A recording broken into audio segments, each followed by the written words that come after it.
मारणारा पण गरीब कुटुंबातलाच असतो, दगड डोकं फुटणारा गरीब कुटुंबातला असतो, ज्याचं दुकान जळतं तोही गरीब कुटुंबातला असतो, ज्याचं घर जळतं ते गरीब. सगळं राजकीय नियोजन करतात, मरतात सामान्य लोक. त्यामुळे हे दंगल बिंगल जे विषय याच्या पलीकडे जाऊन संधीवर आपल्याला बोलण्याची जरूरत आहे. तो असं म्हणतोय की मी भाजपचा असला तरी युवा संघर्ष यात्रेची जी भूमिका आहे ती मला पटते. माझी मुलं आता डिग्री घेऊन बसलेली आहेत, 3 वर्ष झालं, त्यांना काम मिळेना. त्यामुळे ही जी भूमिका आहे ती मला पटते. मी भाजपचा कार्यकर्ता पदाधिकारी असलो तरी तुम्ही मला सांगा, 1000 येऊ द्या, 1500 येऊ द्या, 2000, मी सगळ्यांना जेवण द्यायला तयार आहे. बापाच्या समोर मुलांना हाताला काम देणं हे महत्व. तो कमी शिकलेला आहे, पण मुलं तर उच्च शिक्षित आहेत, त्यांना हाताला कोण काम देणार? तुम्ही जी भूमिका वारंवार जे सांगता आहात, तर ती तुमची पुढची जी भूमिका आहे त्यावर थोडं स्पष्ट करणं की नक्की काय तुमच्या डोक्यामध्ये विचारामध्ये आहे, की नाही फक्त भाजप विरोध आहे, की त्याच्यापेक्षा काही वेगळी तुमची भूमिका एक वैचारिक तयार झालेली आहे? नाही, माझं एक मत आहे की तुम्ही जर कुटुंब फोडत असताल, तुम्ही पार्टी फोडत असताल आणि त्याच्यावर लक्ष केंद्रित घेऊन तुम्ही सत्तेत द्या, काय हरकत नाही. पण ज्या पद्धतीने तुम्ही राजकारणाला घेऊन चालले आहात, तुम्ही छोटे नेते पुढं करता, ते खालच्या पातळीवर जाऊन बोलता, तुमच्या पक्षातले मोठे नेते त्या बाबतीत काही बोलत नाहीत, त्याच्याचबरोबर धडधडीत खोटं तुम्ही बोलता. मग तुम्ही भूमिका मांडत असताना, भाषण करत असताना, नाही तर अधिवेशनात बोलत असताना असं सांगता की नाही हे खरं आहे, ते सत्य नसतं. त्यामुळे अशा पद्धतीने तुम्ही जेव्हा सामान्य लोकांची दिशाभूल करत असता, त्याच्याचबरोबर महाराष्ट्राची अस्मिता मराठी लोक हे नेहमीच जपतात. आणि अशा परिस्थितीमध्ये काही महत्त्वपूर्ण जे प्रोजेक्ट आपल्या महाराष्ट्राच्या हिताचे होते ते सहजपणे तुम्ही गुजरातला, कारण का तुमचे नेते गुजरातचे आहेत, तिथे तुम्ही देऊन टाकता. मग इथल्या युवकांच्या भवितव्याबद्दल कोण विचार करणार? कॉन्ट्रॅक्ट भरतीच्या बाबतीत तुम्ही जर बघितलं, नवीन GR जो आलाय तो अतिशय घातक आहे. तुम्ही आता नवीन कॉन्सेप्ट आणत आहात, कारण केंद्र सरकारने तुम्हाला सांगितलंय की शाळा दत्तक घेणार, मग गरिबांनी काय करायचं?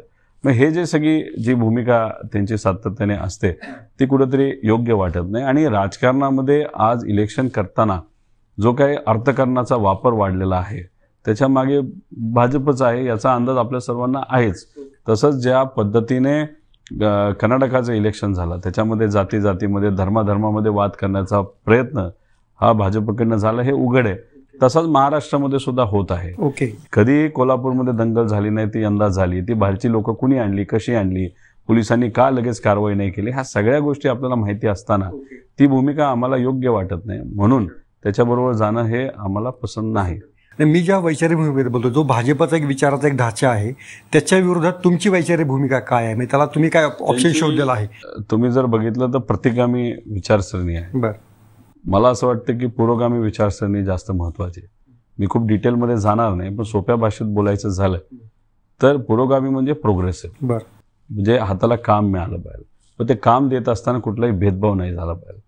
त्याच्याचबरोबर विकासाकडे आपण बघत असताना आपला विचार जपणं पण तितकंच महत्त्वाचं आहे. आणि तो विचार कुठला? तर हे जे शिवशाहू फुले आंबेडकरांचा विचार आहे त्याच्यामध्ये एकता आहे, त्याच्यामध्ये समानता आहे, समता आहे, बंधुभाव आहे, हे सुद्धा जपणं महत्त्वाचं आहे. कारण आज द्वेषाने कोणाचं पोट भरत नसतं.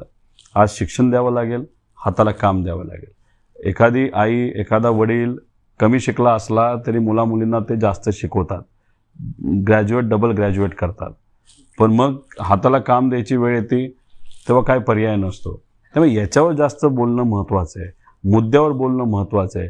उगाच हवेत बोलून परवा काय झालं, काल काय झालं, 10 वर्षापूर्वी काय झालं, ह्याच्यावर न करता एक पॉलिसी डिझाईन करणं राज्यासाठी महत्त्वाचं आहे. आणि ते प्रोग्रेसिव्ह म्हणजे समान संधी देऊन आपल्याला ते करावं लागेल असं माझ्यासारख्याला वाटतं. कारण जेव्हा एखादं दंगल होते तेव्हा मारणारा पण गरीब कुटुंबातलाच असतो, दगड डोकं फुटणारा गरीब कुटुंबातला असतो, ज्याचं दुकान जळतं तोही गरीब कुटुंबातला असतो, ज्याचं घर जळतं ते गरीब. वरचे जे नेते असतात ते बाहेरून AC मध्ये बसून सगळं राजकीय नियोजन करतात, मरतात सामान्य लोक. त्यामुळे हे दंगल बिंगल जे विषय याच्या पलीकडे जाऊन संधीवर आपल्याला बोलण्याची जरूरत आहे. याच्यामध्ये तुम्ही जेव्हा सगळा लढा उभारला तर त्याच्यामध्ये आदित्य ठाकरे हे एक शिवसेनेकडनं असतात, तर तुमच्या दोघांमधले काही संवाद होतो की खरोखरीच भाजपच्या विरोधात कसं लढायचं? जेव्हा आम्ही अधिवेशनामध्ये भेटतो, जेव्हा केव्हा आमची चर्चा होते, नक्कीच आमची सातत्याने चर्चा भाजपच्या विरोधात लढायचं अशी नसते. बरं, आता पुढे काय करायचं, कुठला मुद्दा घ्यायचा, युवकांचे कुठले मुद्दे घ्यायचे, ग्रामीण कुठले घ्यायचे, शहरी कुठले घ्यायचे, या बाबतीतली साधक बाधक चर्चा आमची नेहमी होत असते. तुमची युवा संघर्षाची यात्रा आहे, त्यात आदित्य ठाकरे येणार आहेत किंवा सगळ्यांना स्वागत आहे, भाजपला सुद्धा स्वागत आहे. ओके, भाजपला येतील असं वाटत नाही, पण त्यांनी ह्या, कारण की ही माझी यात्रा नाही, युवांची यात्रा आहे. युवक कुठले येऊ शकतात. आता काल आमची एक बैठक नियोजनाची झाली, कुठं काय अडचण येऊ शकते, कसं आपल्याला जायचं. त्यात एक पदाधिकारी आले होते, राष्ट्रवादीचेच होते. त्यांनी मला सांगितलं की एका गावामधून आपली ही पदयात्रा जाणार आहे विदर्भामध्ये आणि तिथला सरपंच भाजपचा आहे. बरं, म्हणलं मग आता तिथं अडचण येणार का? नाही, उलट तो असं म्हणतोय की मी भाजपचा असला तरी युवा संघर्ष यात्रेची जी भूमिका आहे ती मला पटते. माझी मुलं आता डिग्री घेऊन बसलेली आहेत, 3 वर्ष झालं, त्यांना काम मिळेना.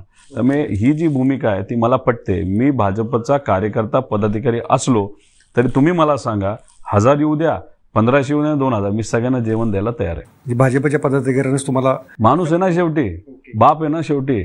बापाच्या समोर मुलांना हाताला काम देणं हे महत्व. तो कमी शिकलेला आहे, पण मुलं तर उच्च शिक्षित आहेत, त्यांना हाताला कोण काम देणार. बरोबर. ओके, जेव्हा तुमची यात्रा एक नागपूरला जेव्हा जाईल तर तेव्हा तुम्ही सरकारला काही मेमोरंडम, मागणी पत्र असं काही देणार आहात? आम्ही शॉर्ट टर्म आणि लॉंग टर्म विषय घेऊन चाललेलो आहोत. शॉर्ट टर्म म्हणजे लगेच त्याच्याबद्दल निर्णय घेऊ शकतात. कॉन्ट्रॅक्ट भरतीचा विषय आहे, 1000 रुपये जे घेतले तर परत द्या आणि नवीन ज्या काही परीक्षा असतील त्याला तुम्ही शुल्क घेऊ नका, नाही तर कमी माफक घ्या. त्याच्याच बरोबर ज्या काही नियुक्त्या रखडल्यात ते तुम्ही लगेच त्याच्या बाबतीत निर्णय घेऊ शकता. शिक्षक भरती पूर्णपणे 60,000ची तुम्ही घ्या. हे काही शॉर्ट टर्म आहेत. लॉंग टर्ममध्ये MIDCचं धोरण, त्याच्याच बरोबर शॉर्ट टर्ममध्ये जी दत्तक योजना आहे शाळा ती बंद करा. त्यानंतर तुम्ही आता काही शाळा बंद करणार आहोत ते नका करू. सगळ्यांना तिथं म्हणजे असं व्हायला नको 3 किलोमीटर जास्त वगैरे चालावं लागेल. घराच्या जवळ असेल तर त्याला तुम्ही सक्षमीकरण करा. राहिले लॉंग टर्ममध्ये मग त्याच्यामध्ये शक्ती कायदा आहे, त्याच्यामध्ये MIDC आहे, त्याच्यामध्ये हॉस्टेल्स तुम्ही ज्या सिंगल महिला असतात ज्या मोठ्या शहरांमध्ये येतात त्यांच्यासाठी हॉस्टेल असावेत. त्यानंतर मुलांसाठी सुद्धा हॉस्टेल असावे. युनिव्हर्सिटीची क्वालिटी आपल्याला इम्प्रूव्ह करावं लागेल. रिसर्चवर काम करावं लागेल. असे बरेच 22-23 मुद्दे आहेत आणि ते वाढत जाणार.